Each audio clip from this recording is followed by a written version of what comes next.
Hey there. Thank you for joining the Thatcher Report for another podcast. We're doing something a little different. I interviewed Adam-Louis Klein. So you're hearing this in real time, but I actually already did it. And here's your little introduction. Adam-Louis Klein is an academic who studies anti-Zionism as a hate movement. He was essentially kicked out of the academy for being Jewish. Most Jewish people support Israel. And the tip of the spear of the current anti-Semitic movement in this country started in academia a long time ago, came to a head on October 7th.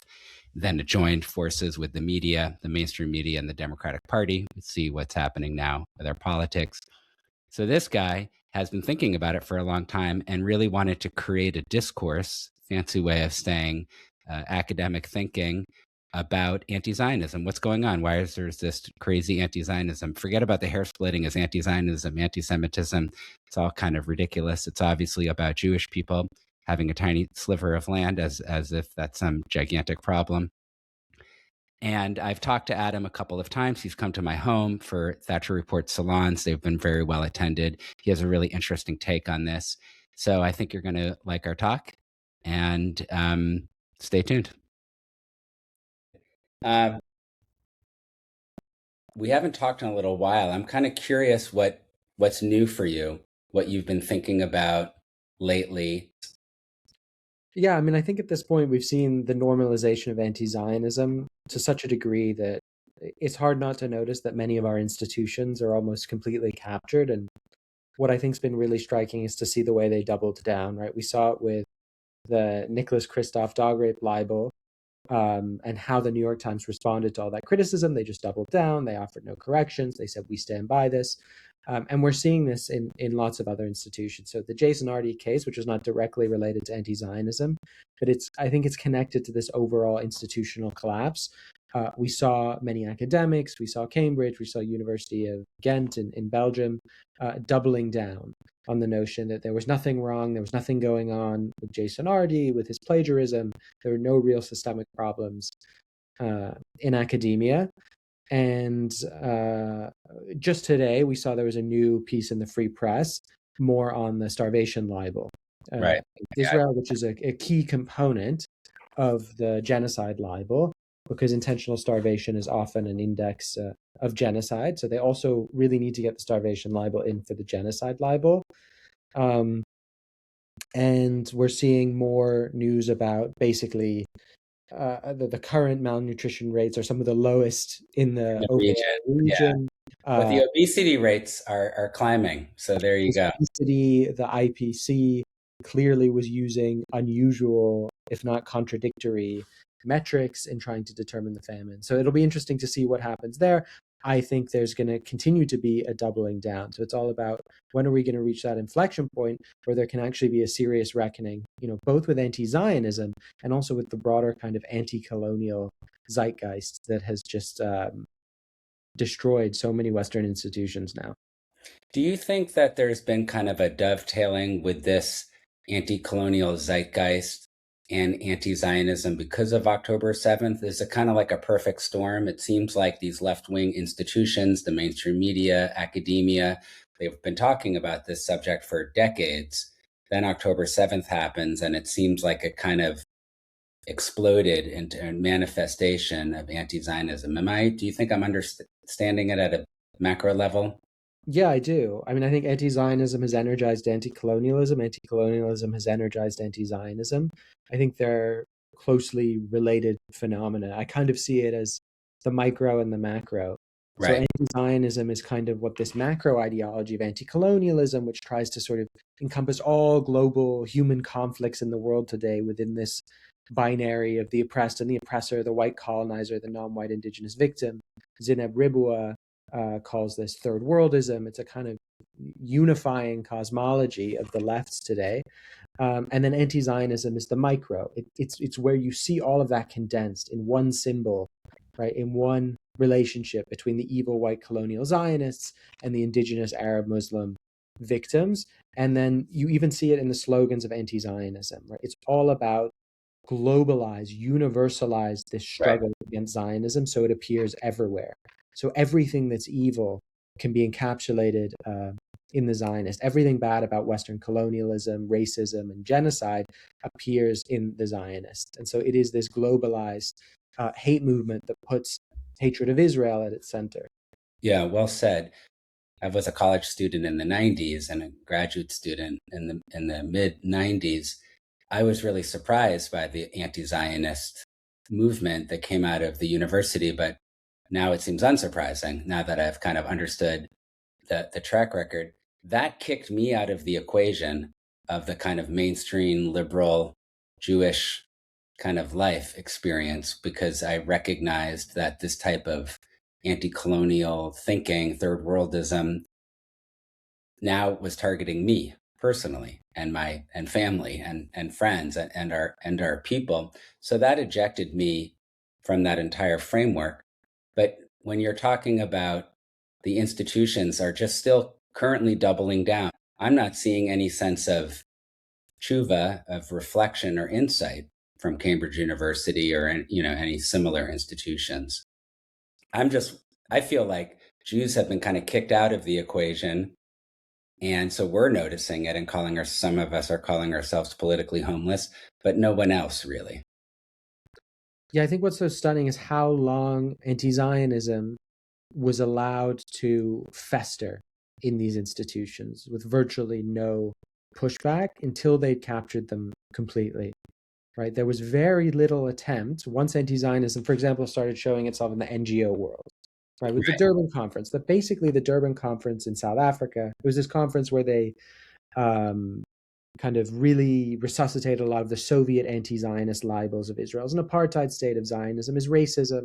Apparently, the actual event was a kind of hate fest. There were massive mobs. There were stands that were circulating the protocols of the Elders of Zion and older anti-Jewish literature as well. Which was all of this was basically coming on the Second Intifada. So that act of violence and anti-Zionist violence against Israelis sort of re-energized anti-Zionist libels across the globe. Now, when that happened, there was only a very weak response, right, from Jewish communal organizations. So it was from that we eventually got something like the IRA, right? So eventually there was a new concept of anti-Semitism. People started talking about the new anti-Semitism again, which they'd started talking about a bit in the 70s. But they largely forgot about during the Oslo period in the 90s.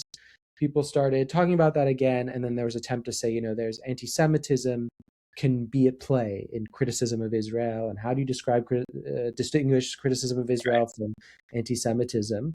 But that was about it, right? It was a very weak, kind of vaguely formulated definition, and there was no concerted attempt to make sense of anti-Zionism and to demand that anti-Zionism stop taking over these institutions. So Amnesty was allowed to sort of integrate anti-Zionism until it released its apartheid report, until eventually now it released its genocide report in the last couple of years. And anti-Zionism was allowed to flourish in the universities. No one could touch it. These were experts. These were authorities. They have academic freedom, etc. And anti-Zionism was taking over the media. Libels about Israelis killing Palestinian civilians that were often based on disinformation or lack of context were already appearing during the Second Intifada, with something like the Mohammed al-Dura case, a famous case where there was a video supposedly of a Palestinian child being shot and killed that was claimed that he was deliberately targeted by the IDF. There was no evidence that he was deliberately targeted by the IDF. You couldn't see anything like that in the video, and that became famous and incited riots across the Islamic world, etc. So we've just seen this grow for decades, and so I think we really need a concentrated response now, and to really acknowledge that we've crossed a threshold and there's a real problem here. Yeah, what I find kind of fascinating is we're getting towards the end of the year, the secular and certainly the Jewish year, and I'm just not seeing any sense of insight at all. Let's just talk about the academy. You're a graduate student right now, right? You're still in a PhD program. I'm not in the university system anymore, but I have friends who are professors at Brooklyn College. It seems to call into question the validity of these institutions if they were so successfully captured by anti-Zionism as you're tracking. And that itself is sort of a particularist symptom of a wider ideological failure of these institutions, it sort of makes me skeptical about the value that they have in our society, which is tragic, right? Because we need institutions of higher education. And I just find it kind of perplexing that that inflection point you mentioned, it's hard for me to understand what that would look like. Yeah, there's a real paradox, I think, uh, that relates academic freedom and pseudoscience, right? Hmm. Because with total academic freedom, you should be allowed to create a pseudoscientific discipline, right? Because how do you create a pseudoscientific discipline? Basically, you're already a professor. You create a journal with some other professors who share your core ideological premises. You start publishing stuff. Some other people join in. You start citing each other. You create these circular citation networks where your claims seem to be grounded merely just because they're citing other people who agree with the core premises. And the premises themselves, you don't necessarily allow people to contest. So this is how anti-Zionist pseudoscience emerged. So in the 2000s, essentially, they started creating a kind of field, particularly in settler colonial studies, that treated Zionism in their imaginary as a fundamentally racist project created by white European colonizers who had no relationship to the land of Israel, but invented this in order to oppress Palestinians, and that was inherently genocidal project that always planned to remove and annihilate Palestinians. Now that's the premise, right? Right. That's not the conclusion of the field. It's not the conclusion of an argument made by anti-Zionist academics. If you don't agree with that premise, well, you're not going to be publishing in those journals, and you are yourself a Zionist propagandist, you're a Hasbroist, etc. Right. So, and when that pseudoscientific framework then spreads to other fields, because it uses the language that other fields are using at that broader level of post-colonialism, of opposing racism and white Western imperialism, those other fields are now going to take it on. It's going to make sense to them symbolically, and they're going to grant it authority. Look, these are other academics and experts. Rapidly spreads throughout the university, which is what we saw, right? So I think in the decades up to October 7th, there was an increasing number of academics who, to signal virtue and because it made sense to them, signed on to boycott Israelis, signed on to these different statements, spreading anti-Zionist libels. After October 7th, it seems to kind of break through a wall in which it was no longer in these restricted spaces. Even if these spaces were growing in the past, they were always bounded, right? There was always somewhere outside of their little anti-Zionist world where you could exist. After that, it was like the Al-Aqsa flood. It really came into the West and through these institutions, and there was no longer any space where you could be that you could escape anti-Zionism. It just became complete orthodoxy. Anyone who disagreed was either ostracized and excluded or had to keep silent. So that's what's happened. Well, that's why I'm talking to you, and I find you so fascinating because you seem like a major irritant to that process. The fact that you're making a study of anti-Zionism, framing it as a hate movement, would seem to be maybe one of the ways of creating an inflection point. I think this is the way to deal with the problem, right? Because those like formal kind of principles of academic freedom, you can't just trample on them. It's true. And when Trump came along and just started trying to shut down whole fields or interfere with syllabi or who was hired, there are genuine issues with that. So the answer is not to just shut them down, but to build a field that itself has institutional legitimacy, critiquing and objectifying their own work, right? Because it's a system of propaganda and it's just built on lots of distortions and fabrications and libels, it can't sustain itself based on the truth alone. Right? So it needs this expert authority. It needs institutional backing, power, really, for it to sustain itself. Now that dissipates as soon as you have other institutions that have legitimacy and credibility that are just talking about what they do. So that's really the Achilles heel of anti-Zionism, both in the academy and in the advocacy and activist space. It's just talking about it, objectifying it, and refusing them to constantly bring it back to Zionism and just instead focusing on anti-Zionism, teaching people about anti-Zionism and understanding what it is. Talking to you now, it's now the third time we've really interacted. I read your work, listened to you, heard you speak elsewhere. I think I finally kind of understanding where you fit into this dynamic that we're talking about. You're trying to be kind of like a fulcrum for shifting the dialogue by creating this field of studying anti-Zionism. You're adding yourself within the framework of academia.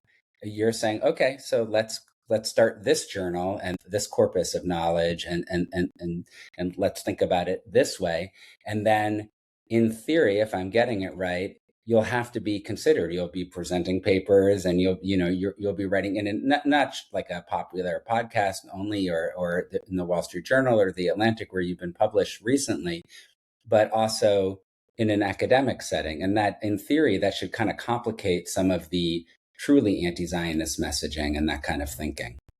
Exactly. And it's really striking, but it was only until 10 years ago, 15 years ago, that we even had a field of anti-Semitism studies. And some people argue we don't even have a field yet of anti-Semitism studies, let alone anti-Zionism studies. So the whole discourse of anti-Semitism was basically outsourced so that it largely didn't take place in the academy. There were think tanks, there were security discourses, there was the government, there was Washington. These were the places where you talked about anti-Semitism, where you talked about terrorism, right? These discourses became linked, right?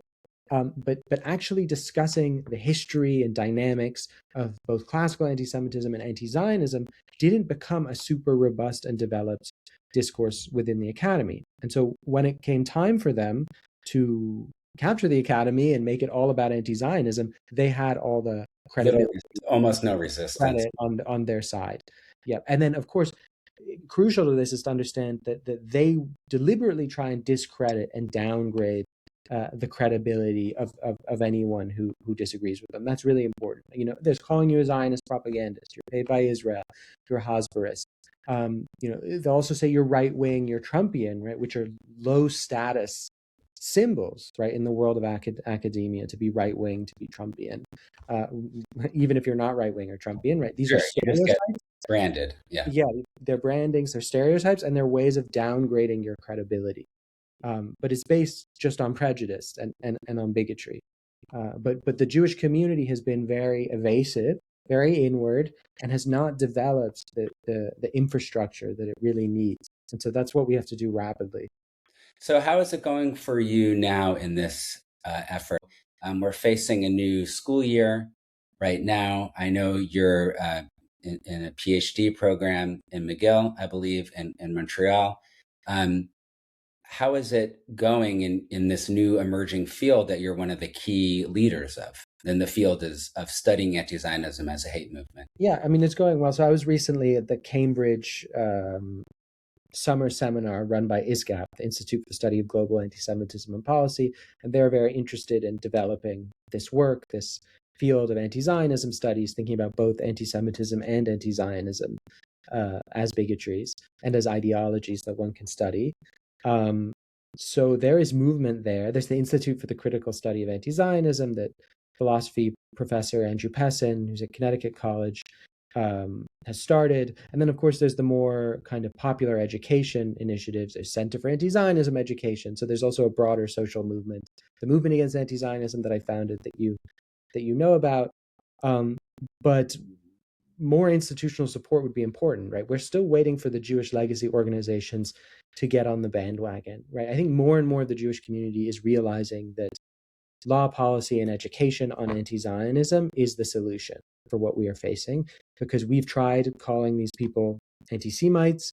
We've tried telling the public that Zionism is good, explaining that Israel has a right to self-defense, debunking claims. But there's as we've been talking about throughout, there's a larger institutional structure that needs to be dismantled. And that takes really a more focused campaign and a focused effort. So we really need the Jewish legacy organizations to get on board with this shift. Yeah, my personal advice to you is don't hold your breath for that, but I agree that would be a necessity. speaking of these legacy institutions, it seems like you're operating on many levels. One of them is academic, we're talking about right now, but also as an activist, like in the streets, you seem to be part of a cohort, an emerging cohort of new institutions. They tend to be younger people leading them. And those are the groups that I saw protesting at the New York Times after the ridiculous Christoph article and the doubling down. So I'm just observing that Jews are really good at organizing to meet the moment, and you guys seem to be meeting the moment. And I'm wondering if there's the groups so far have been kind of reactive to crazy libels and our nation's most famous newspaper. Are there any other things you can share publicly of any actions that you think are going to be taken by these groups, or are they more supporting each other in this kind of new ecosystem? Yeah, it's an ecosystem. It's a network. A lot of these people know each other. We started formulating the ideas together, and we sort of allowed ourselves to become kind of a broader network instead of all centralizing, because there are some differences in approach. There are differences in emphasis. Institute for Critical Study of Anti-Zionism is purely scholarly. For example, Movement Against Anti-Zionism and Stop Anti-Zionism are activist movements. The Center for Anti-Zionism Education is really focused almost entirely on the popular education side. So it's a multimodal approach. But I think what you're saying about a lot of these people being younger is kind of an obvious point, right? We want a new framework. We feel that the movement is the moment has shifted, and that we need a different approach. And also, many of us have lived in these spaces, these left-wing activist spaces. We weren't necessarily right-wing or conservative. We thought we belonged in these spaces, and then we faced radical exclusion or harassment or threats of violence directly from anti-Zionism.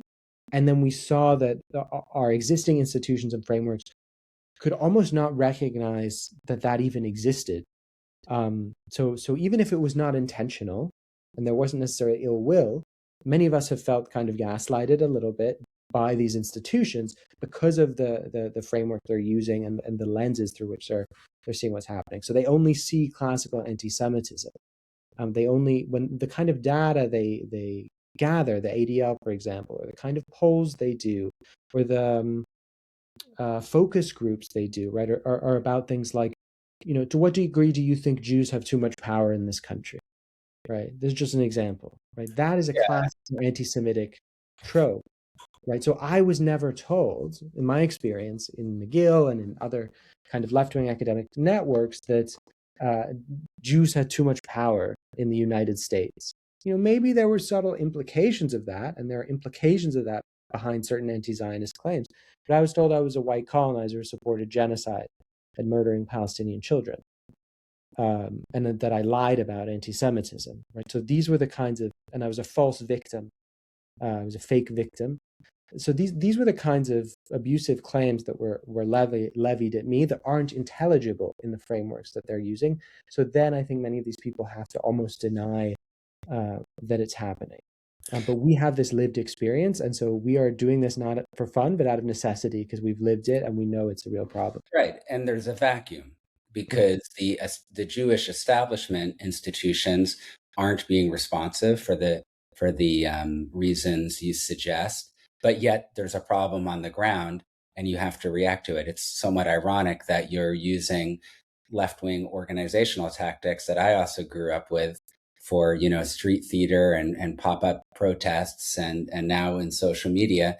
But there you have it. There is this vacuum. Perhaps that's just a cycle of life, right? There's always the old guard kind of is fighting the last battles from the 1960s and 1950s. Meanwhile, it's 2026. Exactly.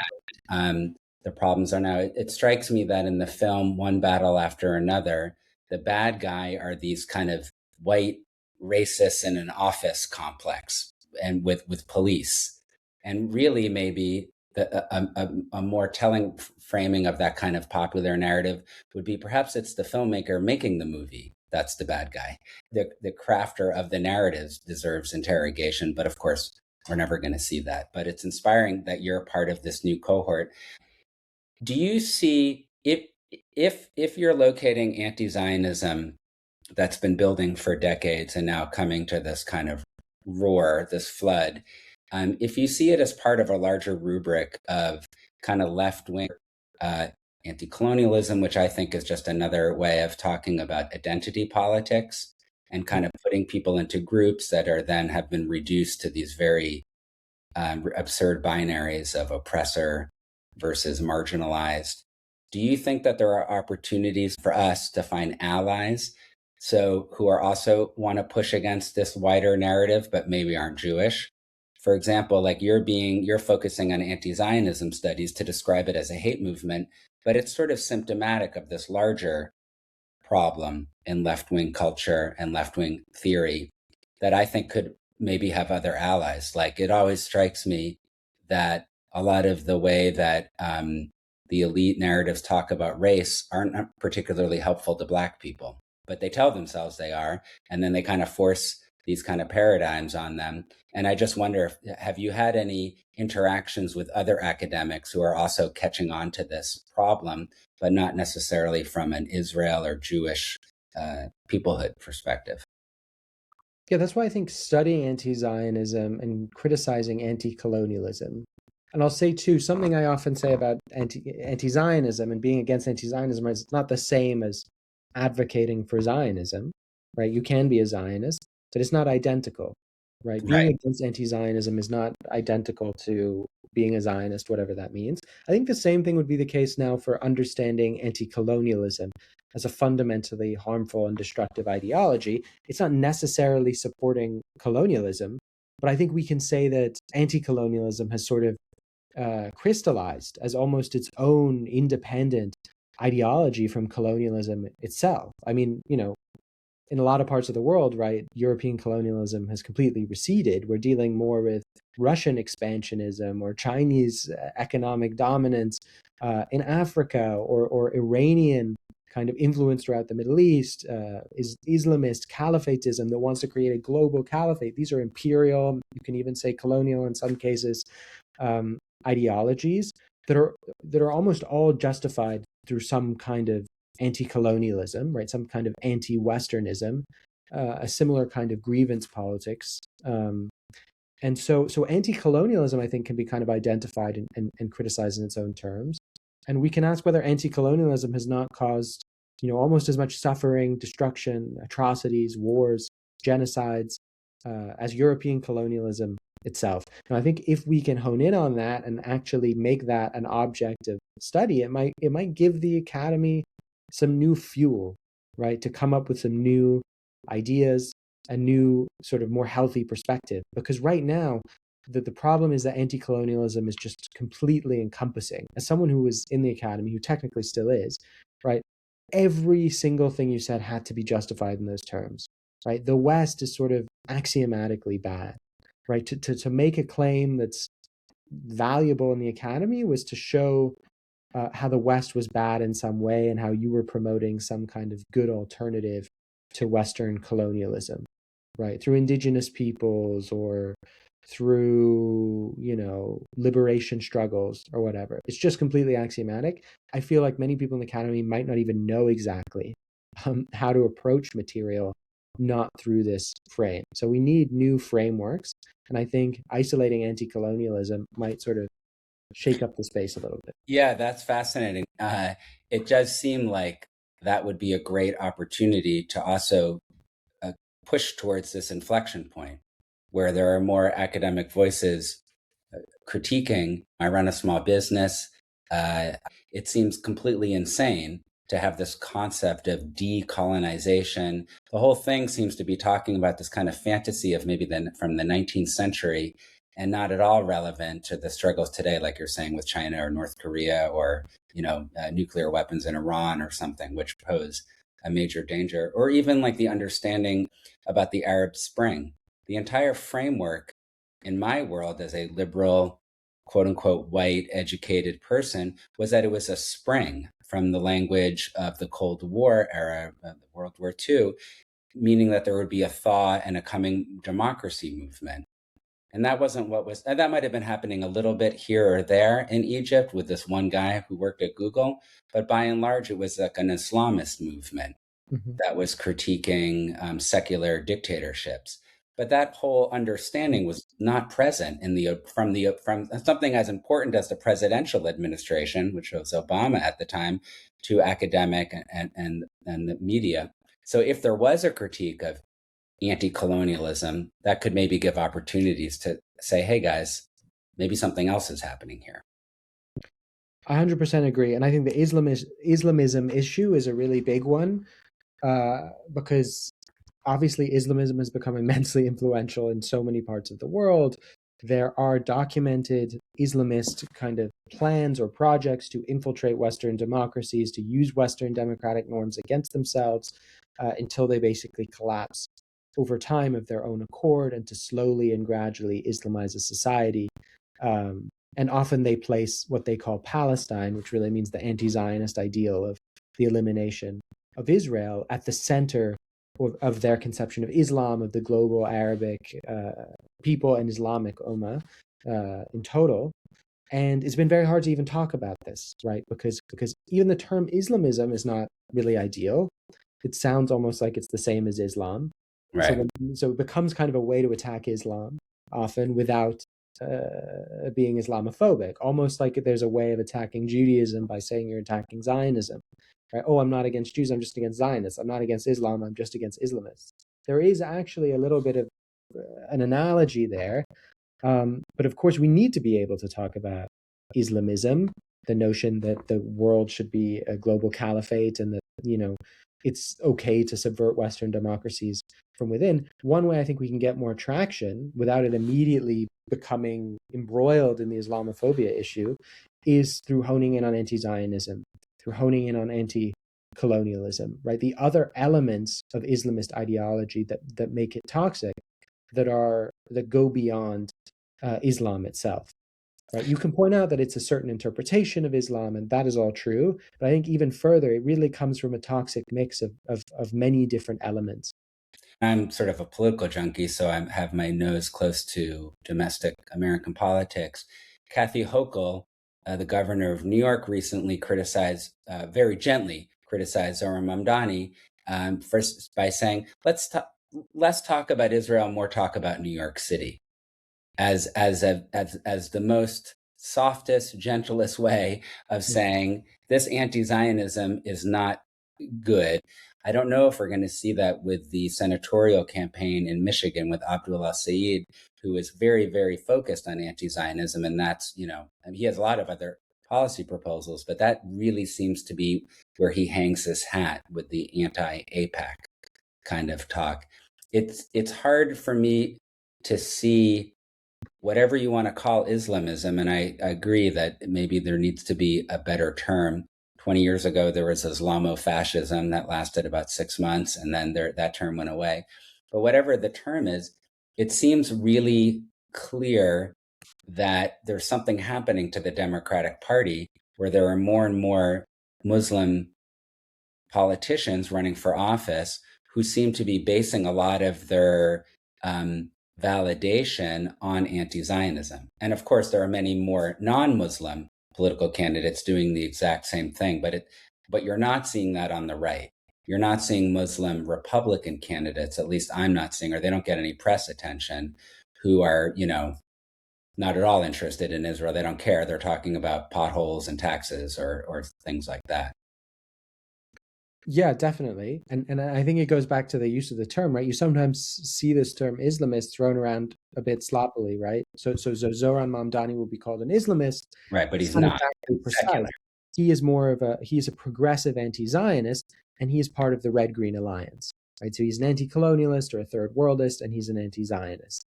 But it's not disconnected from his Muslim heritage, right? But in the sense that he sees anti-Zionism and third worldism as a way to sort of affirm a kind of Muslim identity politics. And now Abdullah Saeed, I think, is actually closer to Islam and religious tradition, but at the same time, to say that he is an Islamist is less clear. Now, are they part of a broader civilizational process whereby Islamic civilization may be gaining dominance over time, over Western civilization. And this is happening through the Red-Green Alliance. It's happening through anti-Zionism as mechanisms. I think that's quite likely, right? This is what the Egyptian Jewish intellectual Bat Yeor was already describing in the 70s and the 80s. She called it Eurabia, and she was dismissed as a far-right conspiracy theorist. But she was already showing how sort of the UN was being hijacked, how the EU was being hijacked, often through Islamic influence, through the Arab League and Arab nationalism, how these different ideological forces were kind of converging, and they were also pushing anti-Zionism more into the international sphere. Now I think that's come to America, essentially. The left, the American left, has sort of allowed itself to become another moment in this civilizational transformation. So it's a problem, definitely. It's something I would like to dwell on for a few more moments, because what I've been thinking about is that the classic concept of Islamism, or maybe the Red-Green Alliance that we see in the United Kingdom, it's religious Muslims who really are talking about, a caliphate and whatever, a more conservative lifestyle, and they go to mosque, and these are what Jews, we call ourselves observant Jews or not observant. They're observant Muslims. They're really doing it. Of course, America is always an exception. Things are different. There's oceans of keeping us apart. What I think I'm witnessing, or what we're witnessing, is a secular Islamism.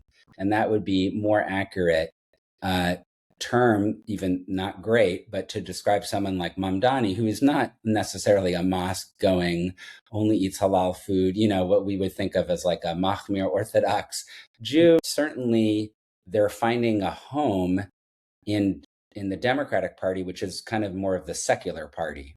So it seems like we're seeing sort of a twist on the Red-Green Alliance happening in America that has like a secular filter to it.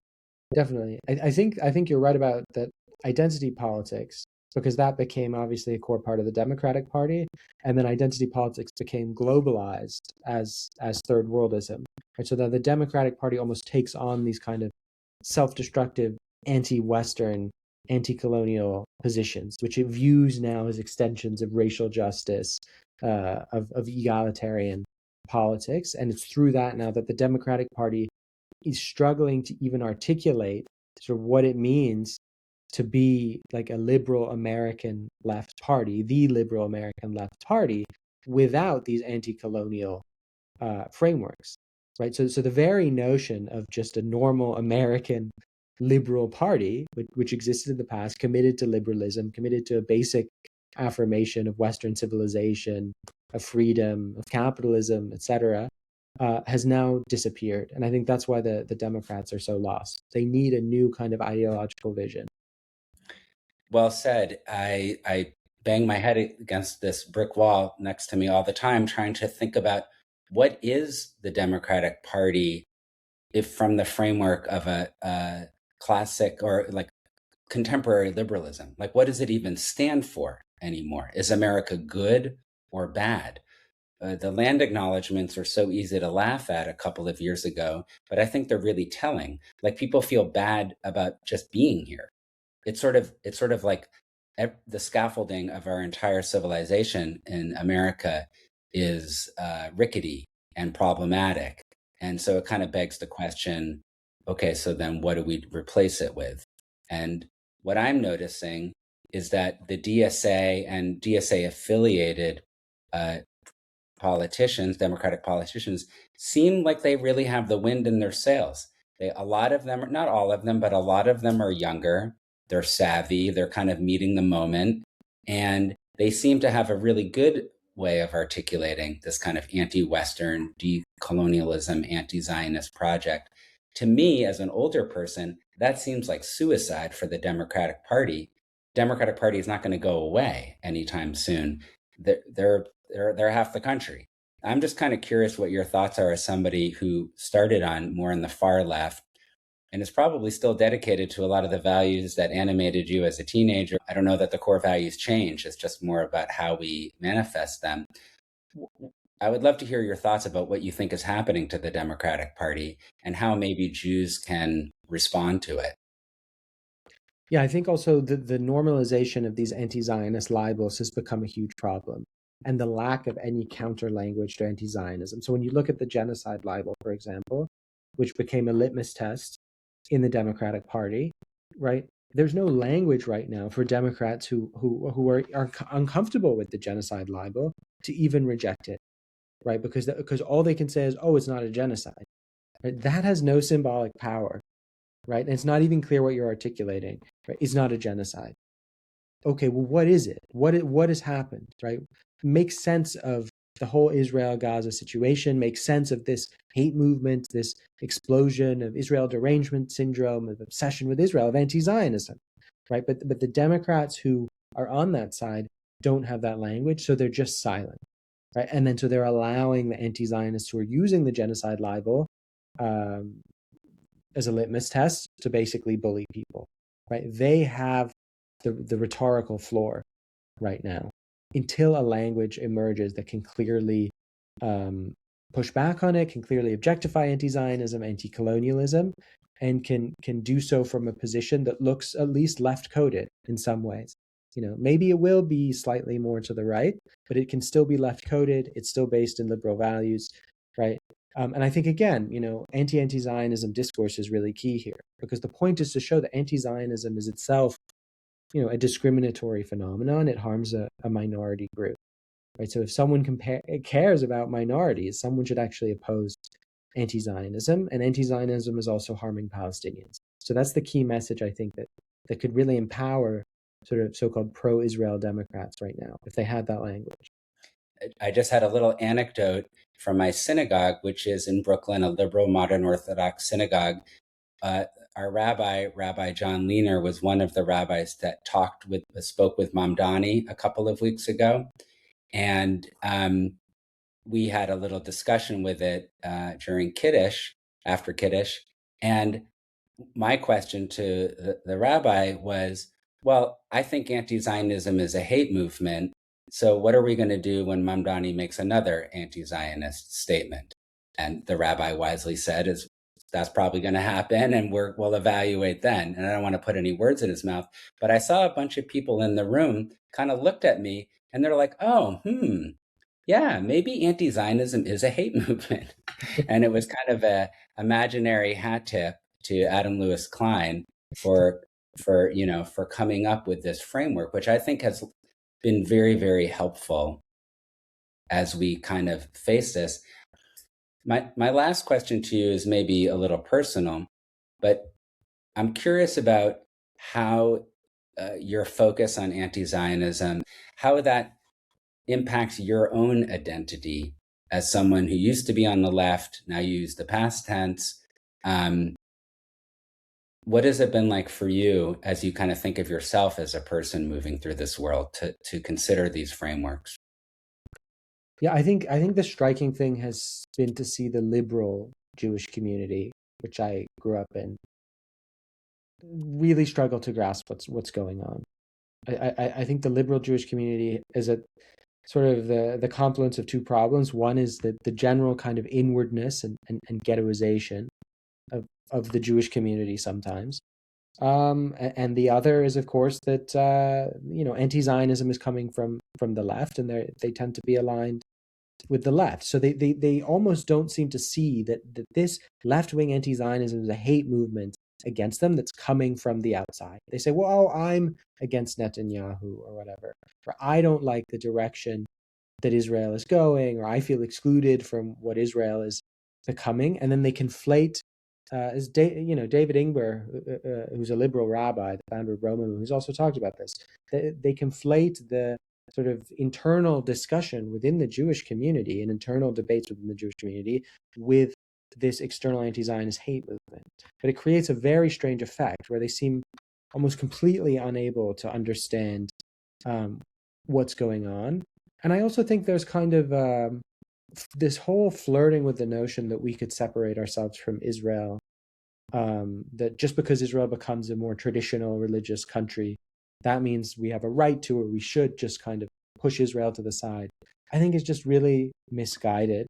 I think it's actually kind of over politicized, right? I think that Israel will be a center of Jewish civilization, regardless of whether, it looks like a secular left wing country or not, right? So I think that it's important to be able to focus on Judaism and what it means to be a Jew and what Israel means and what Jewish civilization means, flourishing in Israel. That's not so reducible to politicizing it in terms of being against Bibi or Trump. And I've just seen a lot of confusion within the liberal Jewish community. Yeah, I've seen the same thing, and it's certainly changed the way that I feel like I identify within that framework of the liberal Jewish community and who I associate with and how I daven and kind of how I observe Judaism. I would imagine it's having some similar impact for you.